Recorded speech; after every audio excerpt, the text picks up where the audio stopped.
जदि आपण मानकु डिजाइन न आछि ताने एम्ति करिए बहुत बढ़िया हबो माने केते सहज रे देखबार थे केते सुंदर मंडा पिठा। हां बहुत सहज आ बहुत सुविधा रही गेला देखिबार थे। तो देखिबार थे एठी केते सुंदर हमर नुवा प्रकार मंडा पिठाटा रेडी हे गेला रस त भितर पसिची आ बहुत बढ़िया हे जे एटा देखिबार थे पूरा।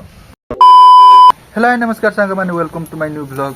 तो बे नहीं टाइम हेलानी 11:12 माने 11टा वाले से भात बस दउजु शीत दिन माने टाइम केबटे चली छी जणा पडु नै ती बेळ आज टिके काम थिला से जुर बेळ हेला आज भात बसते छच का देखनी ना पिंडा माने मकर संक्रांति पई दीदी देखिबा जे माने घर द्वार सब छंच का देजी माने सब सफा कर जेगा घर द्वार तो सेत पई टिके लेट हे गला। तो आज आमे बनेबू मंडा पिठा का नुवा प्रकार मंडा पिठा बनेबू सेत पई सब घिनी आछे। आउ से मंडा पिठा में चीनी रे बनेबू माने गुड़ रे बनेबू गुड़ देने अधिक टिके टेस्ट लागियो गुड़ दे के आज बना हबो मंडा पिठा। तो बहुत सुंदर होआ पई जाउ आज के वीडियो दीदी भात बस चला परे रांधिबू तो माने मंडा पिठा बनिबू।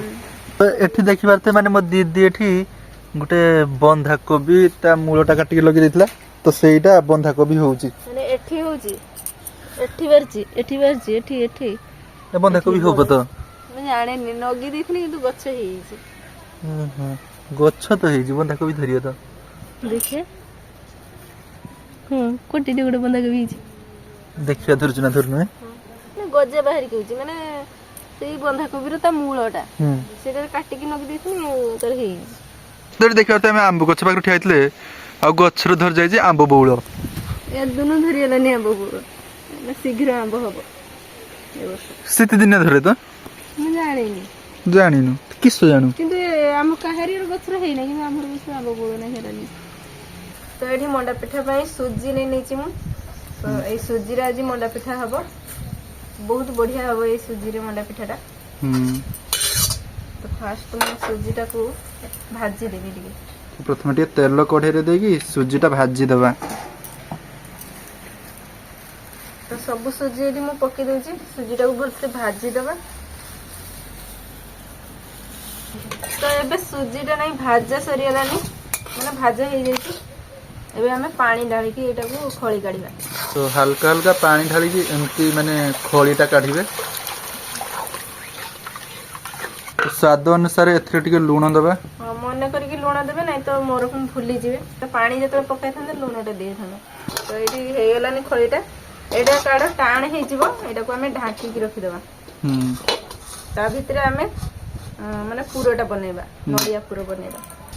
आ दही बरा आछि आनी दे तो दही बरा आन दे देखियार तो दीदी माने वीडियो टाइम रे कहि दिए देने मु ताको आनी कि देमी सब खाया दिन से दही बरा आलू दम दही बरा।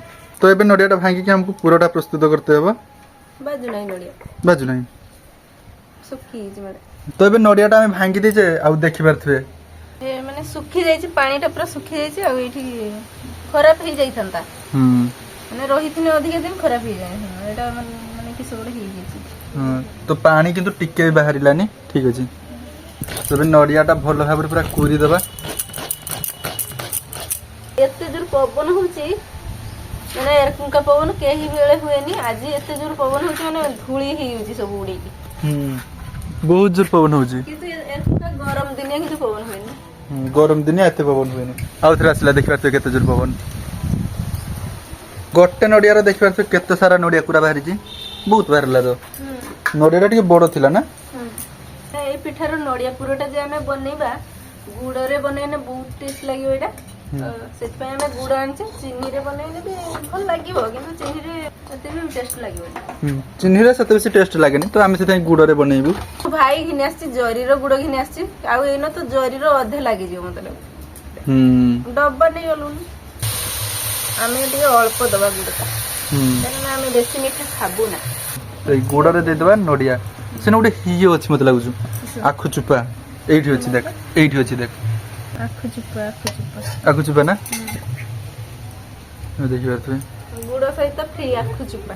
तो एबे गुड़टा पाग हे गलानी नै आमे एबे पकेबा नडिया पूरा गुड़ सब पकेबा सब नडिया पूरा पकी दबा ठीक अछि। हम के खाइनी दीदी खाया पई अल्प की रख देला बेसी पूरा जति लागिबो दबा ना যদি শর্ট পଡ଼ିଗଲା ସେଇ ଖାଲି ନଡ଼ିଆ ଦେଇଦେବା। ତ ଆମକୁ ଏରକମ କଲର ଦରକାର ପିଠା ପାଇଁ, ମାନେ ମଣ୍ଡା ପିଠା ପାଇଁ। ତ ଏବେଟା ହେଇଗଲାନି, କାଠି ଆଣିବୁ ଏଟା। ଆଉ ଟିକେ ରସୁଣ ମରିବ। ତ ଏଇଠି ଯେ ଖଳିଟା ରଖିଥିଲେ ଆମେ ଏଇଟାକୁ ଭଲସେ ଚଉଟି ଦେବା। ତ ଅଳ୍ପ ଅଳ୍ପ ଟିକେ ପାଣି ଦେଇକି ଆମେ ଏଇଟା ଭଲସେ ଚଉଟି ଦେବା, ଯେମିତି ଅଟା ଚକଟାନ୍ତି ସେମିତି ଚକଟି ଦେବା। ଆଉ ଅଟା ବି ମୋ ପାଖରେ ଅଛି, ଅଟା ବି ଟିକେ ଲାଗିବ। ତ ଏଇଠି ସୁଜି ଖଳିଟା ଚଉଟା ହେଇସାରିଛି। ତ ଅଳ୍ପ ଅଳ୍ପ ଆମେ ନେଇକି ଏଇଟାକୁ ବେଲି ଦେବା। ମାନେ ଅଟା ଯେମିତି ବେଲାନ୍ତି ତ ସେମିତି ସୁଜିଟା ନେଇକି ହାତରେ ବେଲି ଦେବେ। ତାପରେ ହଁ ଟିକେ ଅଟା ଦେଇଦେବା ଏତେ। ହଁ ଅଟା ଦେଇଦେଲେ ମାନେ ତଳେ ଲାଗିବନି ନା। ହଁ ତ ଅଟା ଦେଇକି ଏମିତି ଏଟା ବେଲି ଦେବେ।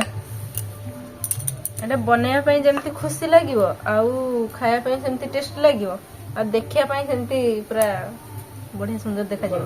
ଟିକେ ମୋଟା ରଖିବା ଆମେ। ଏ ପୁରଟାକୁ ତାପରେ ହାତରେ ଏମିତି ଟିକେ ଦଳି ଦେବେ, ମାନେ ଲମ୍ବାଣିଆ ଟିକେ କରିଦେବେ, ଦେଖିପାରୁଥିବେ।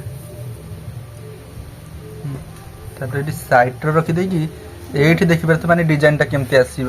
ହଁ ତ ଏଇଟାକୁ ଆମେ ଟିକେ ମୁଡି ଦେବା। ହଁ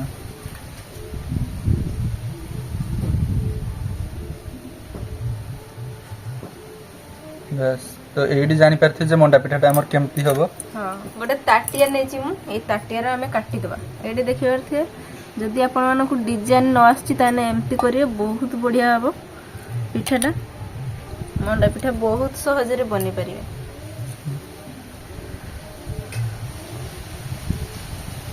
ଦେଖିପାରୁଥିବେ ଟିକେ ଚାପି ଦେବା ଏଇଠି।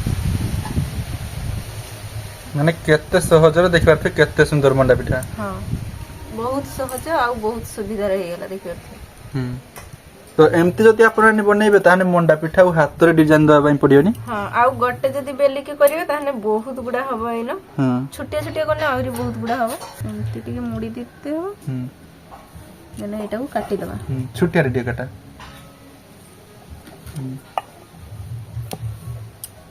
ବାସ୍। ତ ଦେଖିପାରୁଥିବେ ପୁରା ମିନି ମଣ୍ଡା ପିଠା। ଏମିତି ଯଦି ବନେଇବେ ଦେଖିପାରୁଥିବେ କେତେ ସୁନ୍ଦର ପୁରା ମଣ୍ଡା ପିଠା ଡିଜାଇନ ଆସିବ। ଆଉ ଏଇଟା ଟିକେ ବଡ ହେଇଗଲା, କିନ୍ତୁ ଏଇଟା ପୁରା ପରଫେକ୍ଟ ହେଇଛି। ଏଟା ଟିକେ ଖାଲି ବଡ। ହଁ ତ ଏଇଠି ଦେଖିପାରୁଥିବେ କେତେ ସୁନ୍ଦର ମଣ୍ଡା ପିଠା ଆମେ ବନେଇ ଦେଇଛେ। ଆଉ ଏଇଟା ବହୁତ ଛୋଟିଆ ଛୋଟିଆ ହେଇଛି। ତ ଏଗୁଡାକ ଏବେ ତେଲରେ ଆମେ ଛାକିବା। ଏବେଠୁ ଷ୍ଟାର୍ଟ ହବ ଆମର ମେନ୍ ପ୍ରୋସେସ ମଣ୍ଡା ପିଠା ତିଆରିର। ତ ଏବେ ଗୋଟେ ଗୋଟେ କରି ପକେଇବା ତ ଏବେ ଗୋଟେ ଗୋଟେ ମଣ୍ଡା ପିଠା ସବୁ ଛାକି ଦେବା ତେଲରେ। ହଁ ଆଉ ଏଟା ମାନେ ହାଇ ମିଡିୟମ ତେଲରେ ଏଟା ଛକା ଯିବ। ହଁ ଏକାବେଳେ ଅଧିକା ଟିକେ ପକେଇଦେମି, ଦେନେ ଜଲ୍ଦି ହେଇଯିବ। ଛୋଟିଆ ଛୋଟିଆ କେତେ ସୁନ୍ଦର ପୁରା ଟିକେ ଟିକେ ହେଇଛି। ମତେ ବହୁତ ଖୁସି ଲାଗୁଛି ଦେଖିବା ପାଇଁ। ତ ଏବେ ଦେଖିପାରୁଥିବେ କଲରଟା କେତେ ସୁନ୍ଦର ମଣ୍ଡା ପିଠାର ପୁରା ଚେଞ୍ଜ ହେଇଗଲା। ଏବେ ତାକୁ ଛାକିଦେବା। ହଁ ବେଶୀ ପୁଡ଼ିବାନି, ସବୁ ଏବେ ଛାକିଦେବା। ଏମିତି କରିକି ସବୁ ଗୁଡାକ ଆମେ ଛାକିଦେବା। ଛାକିଦେଲା ପରେ ଆପଣ ଭାବୁଥିବେ ସରିଗଲା, ମଣ୍ଡା ପିଠା ହେଇଯାଇଛି, କିନ୍ତୁ ହେଇନାହିଁ। ଏତେ ପର୍ଯ୍ୟନ୍ତ ହେଇନାହିଁ। ଆହୁରି ଗୋଟେ ପ୍ରୋସେସ ବାକି ଅଛି, ତାପରେ ଯାଇକି ପରଫେକ୍ଟ ମଣ୍ଡା ପିଠା ହବ। ହଁ ତ ଏବେ ଆମେ କଢେଇରେ ଟିକେ ପାଣି ଦେଇଦେଲୁ। ହଁ ଆଉ ଗୋଟେ ଚାମଚ ଚିନି ଏଥିରେ ମୁଁ ପକଉଛି। ହଁ ମଣ୍ଡା ପିଠା ଭିତରେ ମାନେ ଗୁଡ ଅଛି, ତ ସେଥିପାଇଁ ଚିନି ଶିରାଟା ଆମେ ଟିକେ ଅଳ୍ପ କି ବନାଉଛୁ, କାରଣ ବେଶୀ ମିଠା ବି ଖାଇବା କଥା ନୁହେଁ ନା। ତ ଏଇ ଚିନି ଶିରାରେ ପକେଇବା ମଣ୍ଡା ପିଠା। ବସ୍ ନାଡା ନାଡା। ଏବେ ଗୋଟେ ପ୍ଲେଟକୁ ସବୁ ପିଠା କାଟିଦେବା। ତ ଦେଖିପାରୁଥିବେ ଏଇଠି କେତେ ସୁନ୍ଦର ଆମର ପୁରା ମଣ୍ଡା ପିଠାଟା, ନୂଆ ପ୍ରକାରର ମଣ୍ଡା ପିଠାଟା ରେଡି ହେଇଗଲା। ତ ଭାଙ୍ଗିବା ଦେଖି ଗୋଟେ କେମିତି ହେଇଛି ଏଇଟା ଦେଖିବା। ପୁରା ରସ ତା ଭିତରେ ପଶିଛି, ଆଉ ବହୁତ ବଢିଆ ହେଇଛି। ଏଇଟା ଦେଖିପାରୁଥିବେ ପୁରା ଫୁଲ ଫୁଲ ହେଇଯାଇଛି ପୁରଟା।